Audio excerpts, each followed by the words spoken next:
Hello, children of the internet. Hello, children of the internet. It's Foggy Senor. Yes, it is. He is here to give you an episode of Deus Ex, but it's a weird one. Okay. Yeah, this is gonna be a weird episode. Hi, guys. It's Deus Ex. I'm back, and, I've got a little in-betweeny halfway episode to give you guys before, before the series comes back proper. This is gonna be an episode that covers the training mission, because we never did do that, and there is some interesting stuff in the training mission, kind of characterizing some of the, some of our co-workers that we've come to know and love, and it gives you a little bit of background and story stuff, so we'll just run through that real quick, and then once we're done with the training mission, we're gonna run through a whole bunch of stuff we missed throughout our run so far. We've missed all kinds of newspapers, books, conversations, and the like. So let's dive in, starting with the training mission. Here we are at UNATCO Training Facilities in the continent, somewhere in the continental United States. I like that. So this is not at the near the Liberty Island headquarters. I figured you'd be sick of drills by now. Hopefully our training exercises will be more interesting than what they've had you doing at the academy. Hopefully, but I want to venture a guess that Open the door by clicking the right mouse button. The right button uses items in the world. Yeah, man, I know that.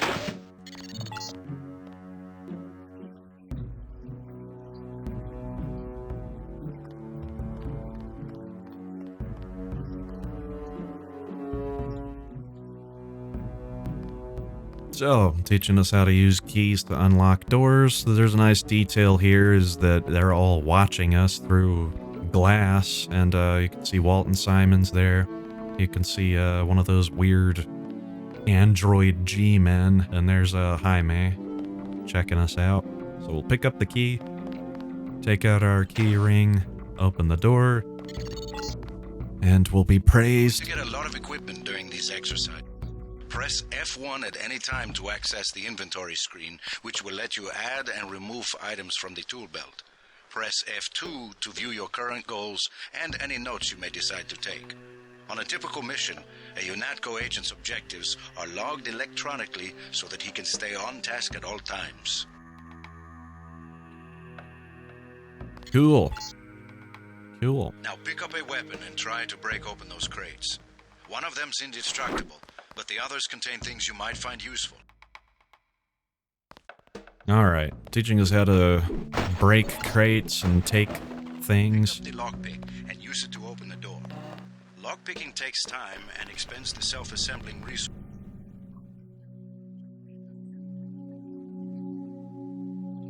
Levels, you won't need as much. Gotcha, walking us through lockpicking. Walton Simons is not present anymore. I guess he's decided that it's going well. Have two strength values. The door strength tells you how much damage the door takes before being destroyed. The lock strength tells you how many lockpicks will be required to pick the lock. Some doors have an infinite strength and an infinite lock strength. That means you have to find a key. Got it. Learning all kinds of interesting things here.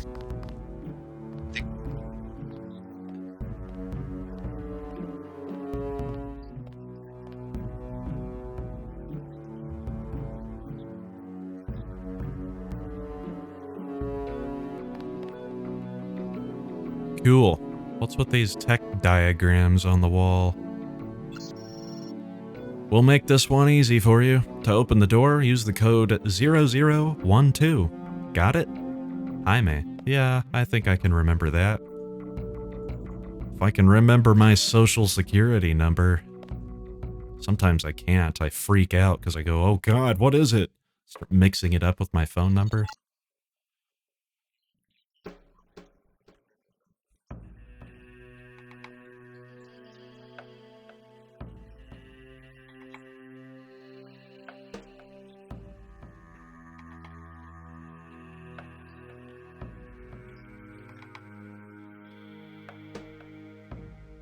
All right, buddy.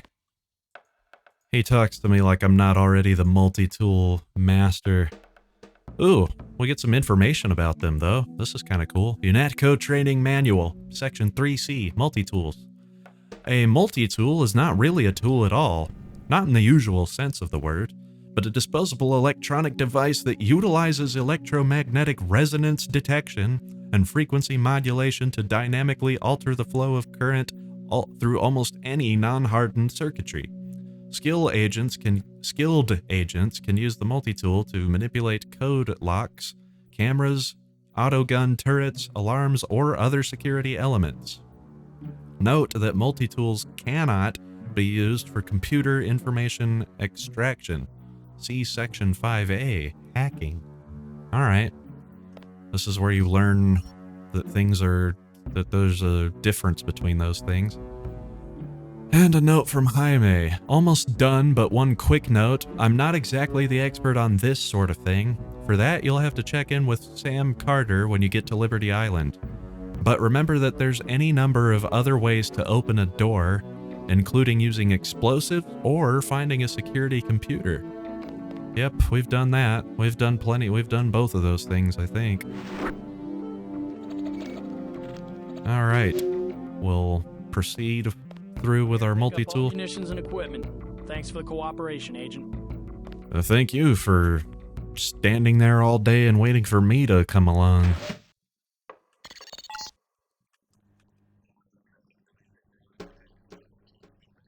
Just for this next training exercise.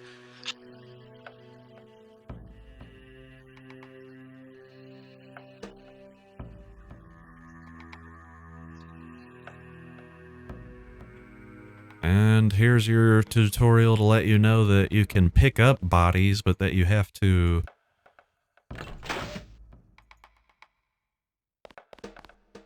search them and take their crap first. Good work.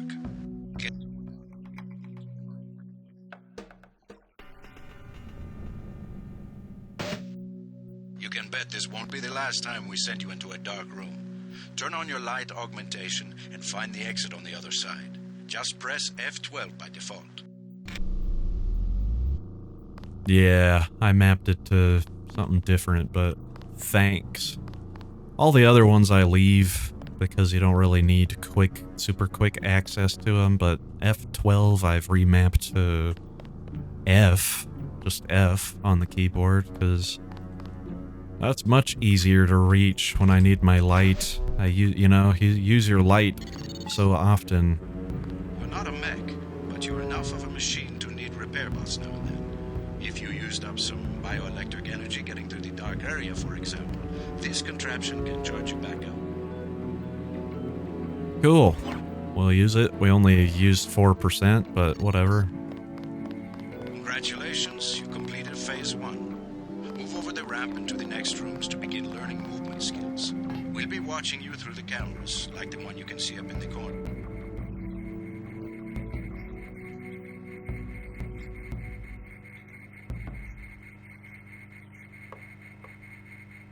Yes, I know. Cameras are very annoying, Jaime. Jump across the platforms. You'll have to crouch to get under those pipes. If you fall, use the stairs to begin again. Yeah, we know how to do this. We know how to jump and crouch and crouch and jump and crouch jump. There's not really crouch jumping in this. That's more of a Halo thing. You need to go through the door up ahead, but it's blocked. Those wooden crates are too big to jump and too heavy to lift, so use the metal crates near the wall to build steps.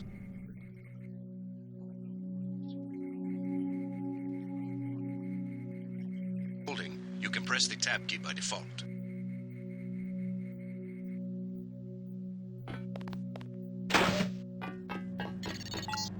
Figured that out easy. Go up the ladder at the other end of the room. By default, you look up, keys to climb.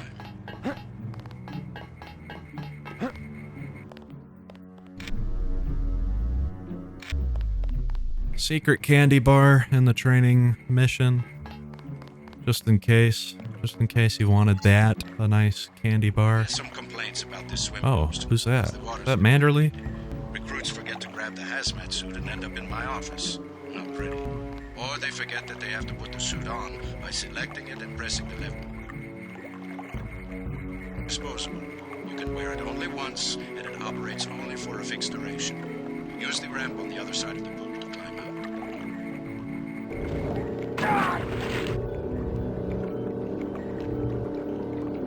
Okay, I'm taking damage, but it's... The hazmat suit is absorbing some of it. That's not Manderley, that's Jaime, except it might be Manderley way down there. Medical bots, normally Can't tell. quick healing, are of particular interest to you, JC, because you need a bot's help to install new augmentations. If you took any damage during the swim, now's a good time to get patched up. Will do. I did. I took damage on my leg and torso. So we'll just get that healed up. And in your And- equipment. That's right. No cheating. Turn in all our crap. Oh. He's not even taking... You're not gonna take my chocolate bar? Done yet? What? Yeah, I am. I just finished. Welcome to the combat training area. I am Günther Hermann, and I will be monitoring your progress here. We will start with weapon familiarization. Your first exercise will be to learn a little about aiming and targeting. Step up to the shooting range to the west. The targets are released by using the buttons on the counter. Release the first target and take a few shots with one of the pistols until it is destroyed. Notice the targeting reticle appears when you aim at a target. Okay. I will try to notice that. Yes, there is the targeting reticle. I try and hit this guy in the head. If you hold your aim, the reticle starts out wide and tightens as you hold. The longer you aim as a target without moving, the greater your accuracy will become. Release the second target and aim before shooting this time. I will do that. I will do that.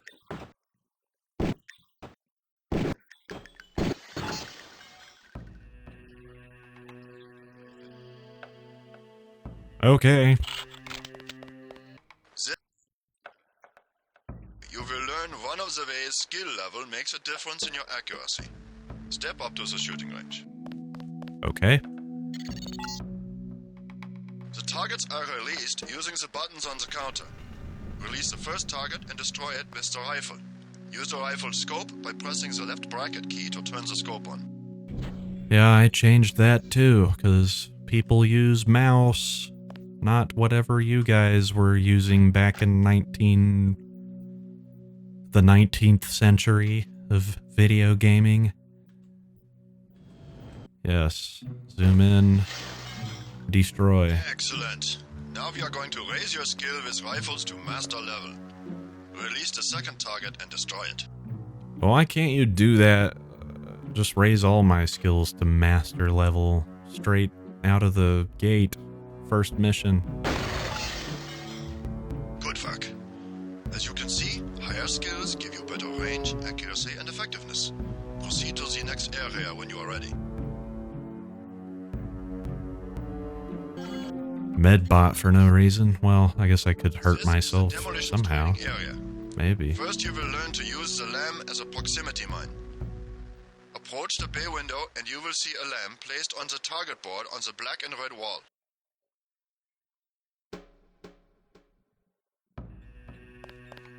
What? Over here? A lamb. Yeah, I can see it. Press the first button next to the window and a security bot will be released. Watch as he nears the lamp. Lamps placed on the walls are proximity triggered. So the bot is gonna come out and get blown up. Well, let me back up. Goodness. This time you will place your own lamp. Take a lamp from the munitions bay and proceed to the red and black wall below. Well, this is why the, I'm just gonna take all these. Give me every lamb on earth. Get as close to the wall as possible when you detonate. Got him. Very good, Agent Denton. You may proceed to the next area for more demolitions training. Oh, I love my demolitions training. I love my demolition skill. I guess we know why the med bot's here now. You could accidentally blow yourself up in this room. Wouldn't you say? You'll need a few extra lamps for the demolitions area. Here, catch. Thanks. You guys really want a rookie running around with 10 of those? Breach the doors in the hallway. Throw a lamp down to the end of the hall. Once it blows, proceed down the corridor.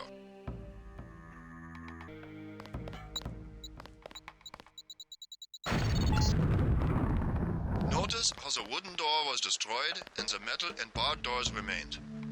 Remember this for future reference. Beyond the destroyed door, you can see a damaged piece of wall you can also breach with a lamp. Try that now.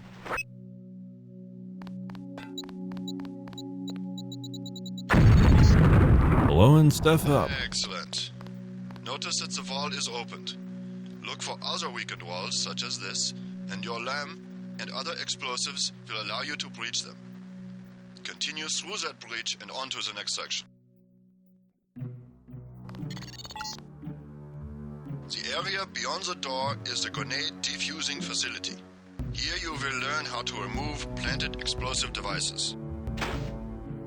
Whatever. I know all about this. At each of the corners of this area, you will find a lamp planted on the wall.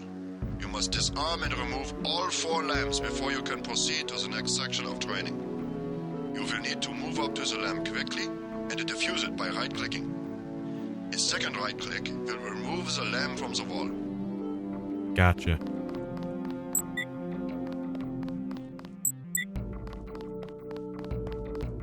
We must do it quickly. We must do it powerfully. Oh my god. Well, we're gonna have to drop the ones that we already have and remove these from the wall. Got it. A word of warning, Agent Denton. This was a simulated experience. Real lamps will not be so forgiving. You may proceed. Covert. Now you will learn to move quietly and conceal yourself so that you will be able to avoid a confrontation altogether. That is what I'm talking about. See, here we go. All the things they're teaching me is stuff that I've already been using. Get to the far north door without being spotted by the guards below. If one of them sees you, he will sound an alarm and lock the door.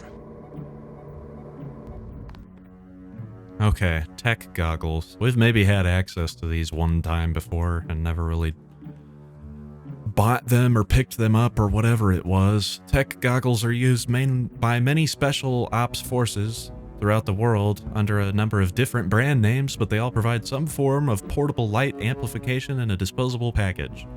Yeah, so we don't really need that because we have this. I guess if you don't want to alert people that you're using your light, but how would you know there's people around if you can't see?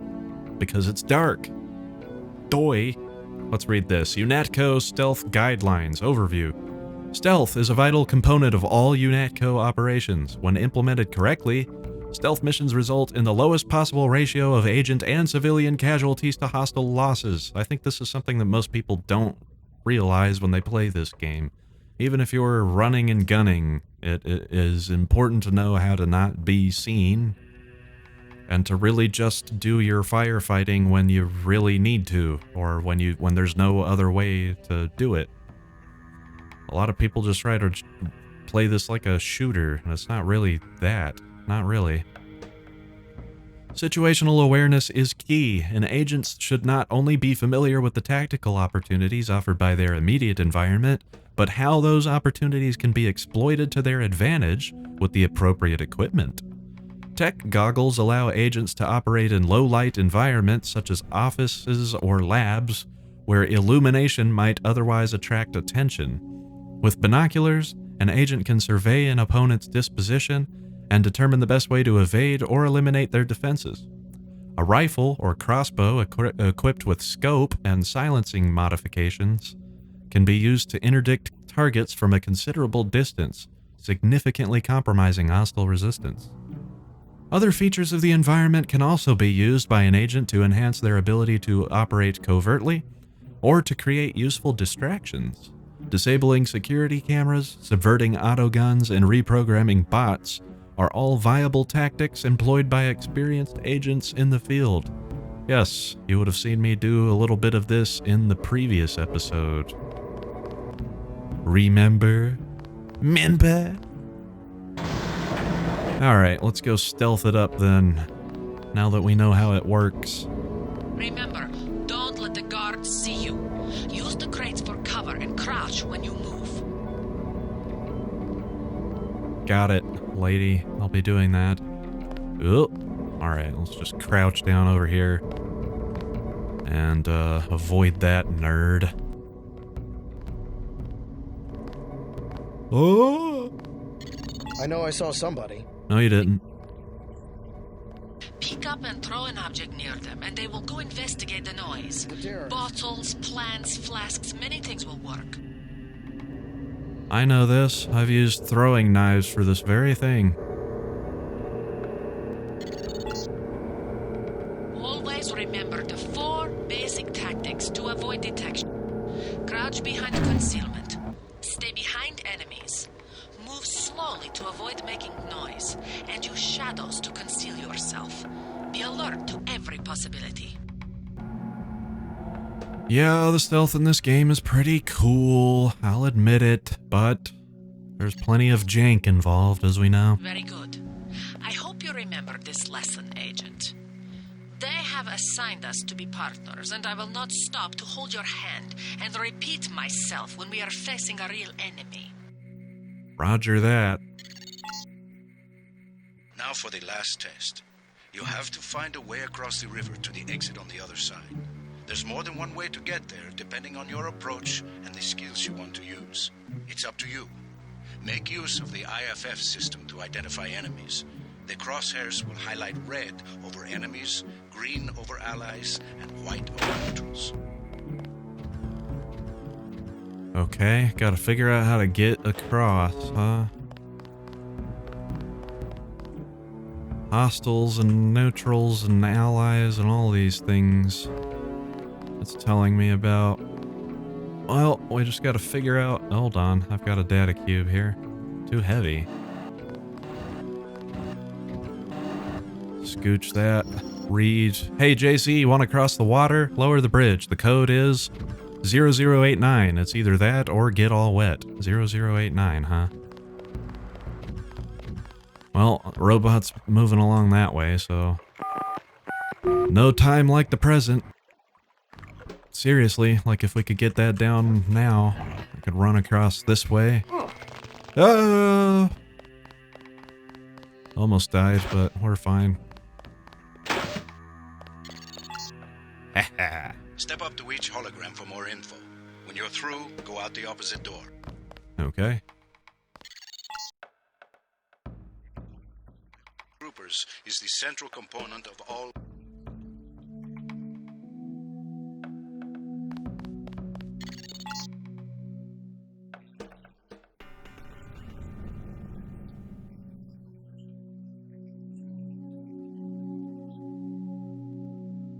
Bastards. We'll get them. We'll smash all those NSF fools. What is this? Oh, secrets in the training facility. Step over to the communicator. There's someone who wants to talk to you. Okay. Who is it? Manderley likes to hear which agents find this area. They're usually the ones who take terrorists by surprise in the field. Your brother Paul, for instance. All right, carry on. Don't let it go to your head. Alright, that's pretty cool. Where's our magic brick? I'll close that up. I'm sure they wouldn't wouldn't want it left open. What do we got here?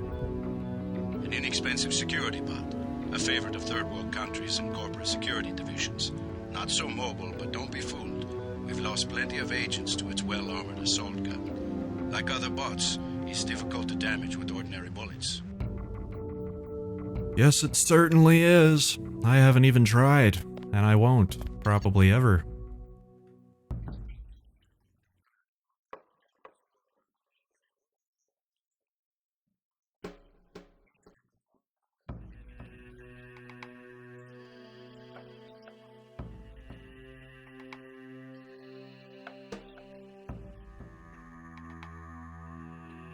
I will make a note of that and do that if I ever need to.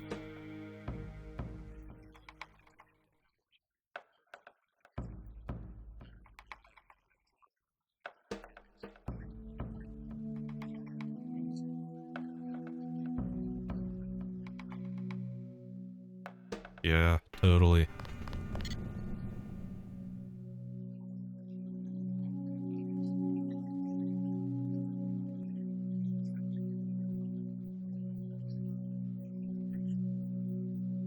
Da ha ha ha ba ha. That is hilarious, Jaime. You are the funniest man alive. Sufficiently impressive. An early success for the whole organization. Thanks. You from the United Nations? Your augmentations are a go. The real test comes next. Active duty. I'm ready, sir. Yes. Yes, you are. Alright, well, there's Bob Page. I'm recording this intro after the part you're gonna see after this. So, when I start talking about Bob Page, just kinda, I don't know, take that with a grain of salt, because we've just seen him here. And also in the intro cutscene, which I do mention. And that's that for the training mission. So I will see you guys away from this menu and in the actual game, reading things and talking to people and dealing with all the things that we missed. See you there. Okay, here we are in Hell's Kitchen. This is the first time you come through Hell's Kitchen. Here's our anti-gas grenade UNATCO troops. And we have a newspaper over here that I'm pretty sure I didn't read, so let's have a look at it. Chinese lunar mine operational, APR, Beijing, China. Chinese authorities today announced that their state-of-the-art Zhao Enlai lunar mining complex is operational and functioning at 100% capacity. We are pleased to be making significant progress, not just in pushing back the boundaries of exploration for all humanity, but in developing the lunar territories in a way that benefits the Chinese people and the global market, said Nia Lam, Chinese premier. I hope I said that right. While the United States and Nigeria still dispute China's claims to the lucrative Palosamnayi, see, here I go, just make shit up, and Mare Crisium regions, Chinese construction has proceeded apace while diplomatic negotiations continue. We feel we have some valid claim to those territories, certainly, said Robert Holden, Secretary of the Interior for the U.S., but we would prefer to find an equitable arrangement that would allow our countries to work together in developing man's first real home outside of our planet. The first ore delivery from the factory will be launched by mass driver tomorrow and should arrive in Earth orbit by next week. Okay. So, oh, god damn it. Alright. Chinese construction.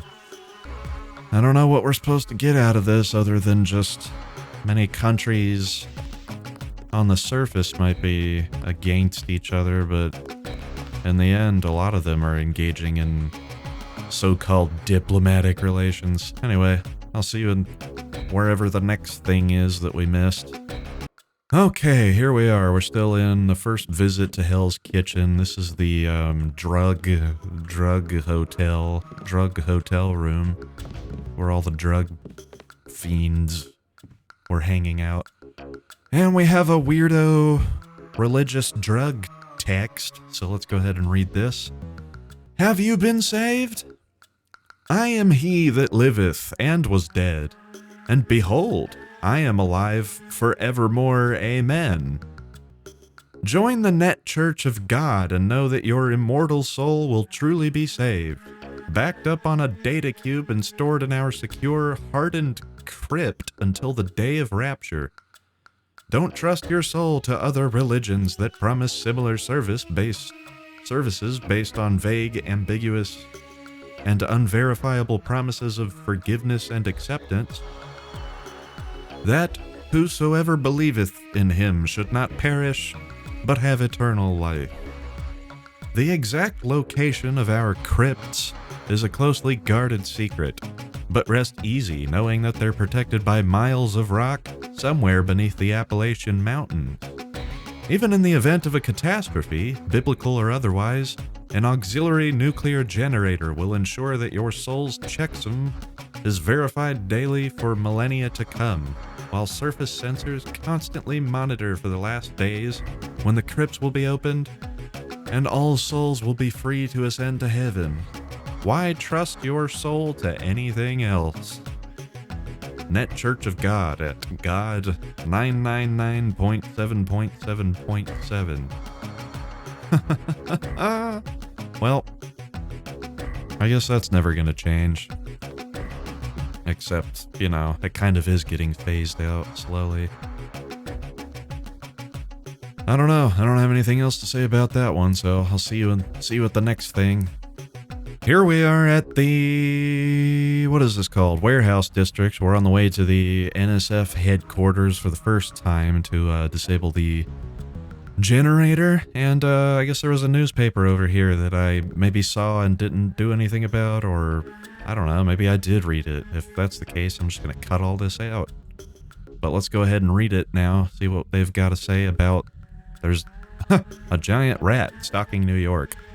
From the Midnight Sun. New York. In recent weeks, a rash of mutilated corpses, many of them found near docks, subways, or sewers, has garnered nothing but indifference from the NYPD. Isolated and unremarkable, in the words of one police spokesperson. But while the police seem content to categorize these horrible crimes as nothing more than simple cases of homicide or suicide among the poor and indigent, eyewitness accounts tell a different and altogether more frightening story. "It's a monster, innit?" says Dickie Cork, a sailor aboard the Matilda Briggs out of Sumatra. "Thing looked like a rat, it did, only it was big, about the size of a lion or something." Numerous other witnesses, all telling remarkably similar accounts of the creature, have come forward in recent weeks, but the police refuse to act, calling the descriptions ludicrous, without any further investigation. But regardless of the truth, the police choose to sit idly by as the killings continue, and poor, law-abiding citizens pay the price. Joe Green, senior staff writer. There might be something to this. I don't know. Maybe it's not a rat. Maybe it's some other thing. I don't know. Alright, see you at the next one. Alrighty, here we are at UNATCO headquarters. We've destroyed the generator, and we are going to take a look at our computer. Alright, so we got a email from Jaime Reyes, and it says congrats. Here's the email. "Congrats on surviving your first mission, Deezy. I know it's all part of the job, but I'm glad to see you back in one piece, more or less. Anyways, if you get this message before I get a chance to see you in person, then get your ass down here so I can patch you up. By the way, I hear a few things from up top, and I get the impression that they were definitely taking advantage of this NSF attack to evaluate your performance. So far, everyone seems to be ecstatic. Well, everyone except for Gunther, but he's got his own problems. Keep it up, but keep an eye out too. I get the impression sometimes that everyone here has their own agenda." Jaime. Okay, their own agenda. I wonder what he means by that. We also have an email from Paul Denton, and it says, "Watch your back." I don't have much time, so I'm going to have to cut this short. They're going to tell you a lot of things about what went on today, and it's probably all going to get pinned on me. I've got my reasons, but I can't go into them right now.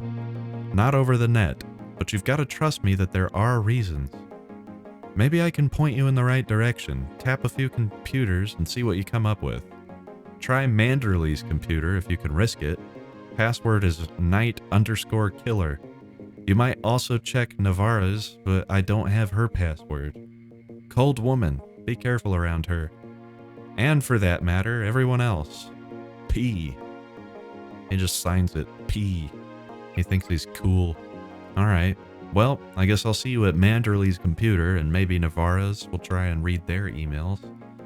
Alright, here we are at Manderley's computer. This isn't after the generator mission, this is some other time, but I don't think his emails ever change.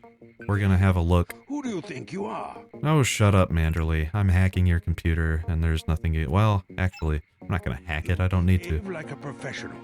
That's an order. Shut up, J. Manderley.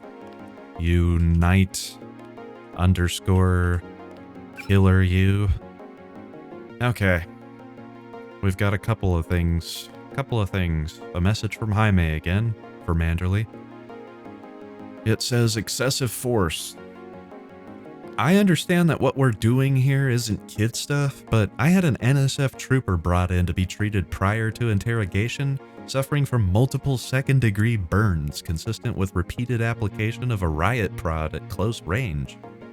1 or 2 shocks at most should have been enough to incapacitate almost any individual. This man had at least 7 distinct burn wounds. This is simply unacceptable and violates not only the commonly practiced rules of engagement, but my own medical ethics. I understand that this is not indicative of overall UNATCO policy, and would request that the incident be strenuously investigated and those responsible placed on suspension pending further investigation. From Dr. Jaime Reyes. I guess I'd have to agree if everything he's saying here is true. Definitely we need that. But I'm gonna guess it doesn't happen at all, because I literally watched Walton Simons kill a guy. Kill a captive. Speaking of Walton Simons, we've got an email from him to Joseph Manderley, and the subject is Agent Sherman. I've dispatched Agent Sherman to assist you in resolving your current problems and to ensure that MJ-12 operations are not adversely affected. I trust you'll extend him your complete cooperation. I'm sure I don't know who Agent Sherman is, but whatever. Alright, I'll see you at Navarra's computer. We're gonna have to hack that one because I've not any idea what her password is, and we're just gonna hope and pray. Alright, we're here at Navarra's computer. Actually, it's just a computer, but this is generally where I see her hanging out. I think she maybe shares it with Gunther Herman, except I was able to get into his account in Jacobson's office, so... As I stated before, we do not have her password, so we're gonna hack into it, we're gonna get into her account as quickly as possible, and we're gonna try and read any emails we might find. Alright, change account. Email from G. Herman. D note. Alright, so I am not sure what I think of our agent Denton. He is not like the brother, but seems eager to prove that he may be better than us. I wonder if he understands what may be asked here.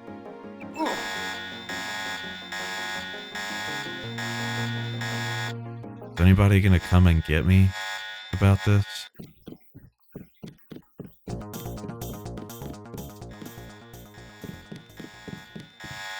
Oh, that guy's... Lock and load! Oh no. Check the area. Well, we got to read the email, that's all I really care about. Manderley, oh shit. Alright, we're gonna have to do this one in chunks. The mission objectives is the subject. That's all we're gonna do for now. We'll just... He's giving her mission objectives.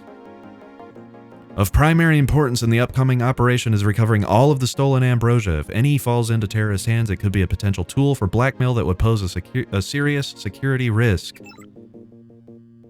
Okay. Why?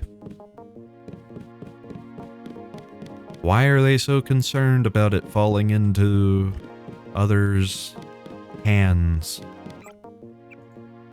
However, our best intelligence indicates that Juan Lebedev, a known terrorist leader, is behind this galling attack. While the loss of the ambrosia is a regrettable but salvageable incident. Lebedev poses a continuing threat to UNATCO. That's what they were going to say.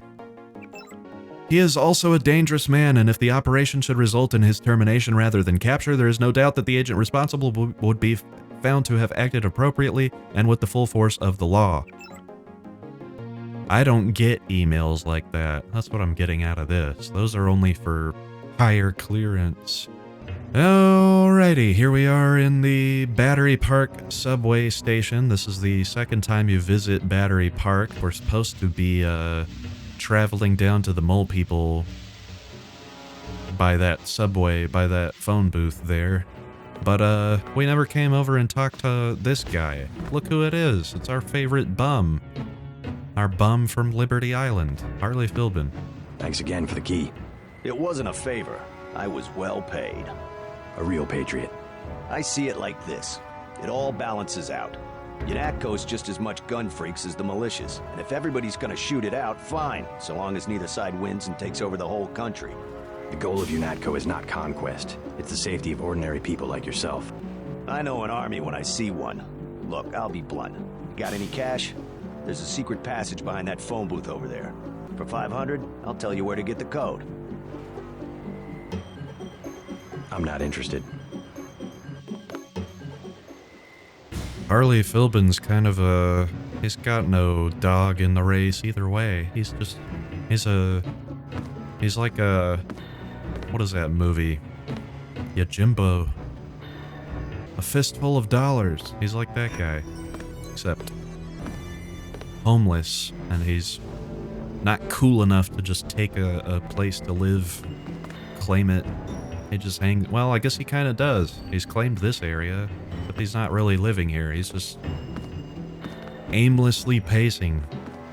What else does he have to say? We think they're loading the Ambrosia onto a plane. You heard anything about that? Nothing I can put a price on.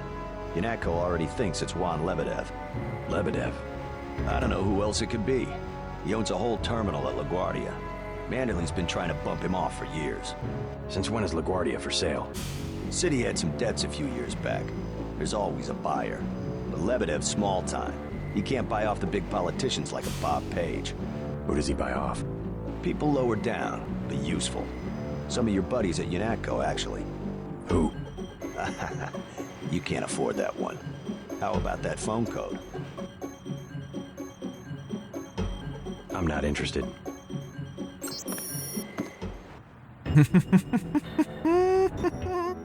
I love that. I don't understand why it doesn't give you the option to buy it from him. Alright, so we're back in UNATCO headquarters. This is after we learned about Paul's defection. We were at the airfield, and Juan Lebedev has been assassinated by Anna Navarra, old Jacobson. We got an email from him, and he said, come talk to me, and we never did. So let's go talk to him. And after we do, I want to take a look at that poster there,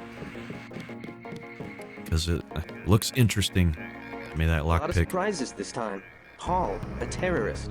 Wow. He got me to disobey orders. I don't know what to think anymore. I wonder what it is he found out. Why he'd defect. He thinks he has proof of a conspiracy. Wild stuff, huh? I'd like to hear what he has to say. If you hear from him, or if you find out where he is, don't worry about the info link. I'll erase the archives. You think he's right? Worth hearing him out. I've never known Paul to make a mistake.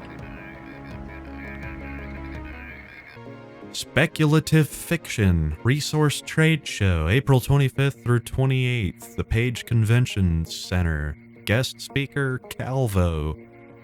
Yeah, this sounds like the kind of trade show that this effing nerd would go attend. I like that, though. I like this little detail, the Page Convention Center. We have heard of that guy several times. Bob Page. Do I have the picture of him anywhere? I don't.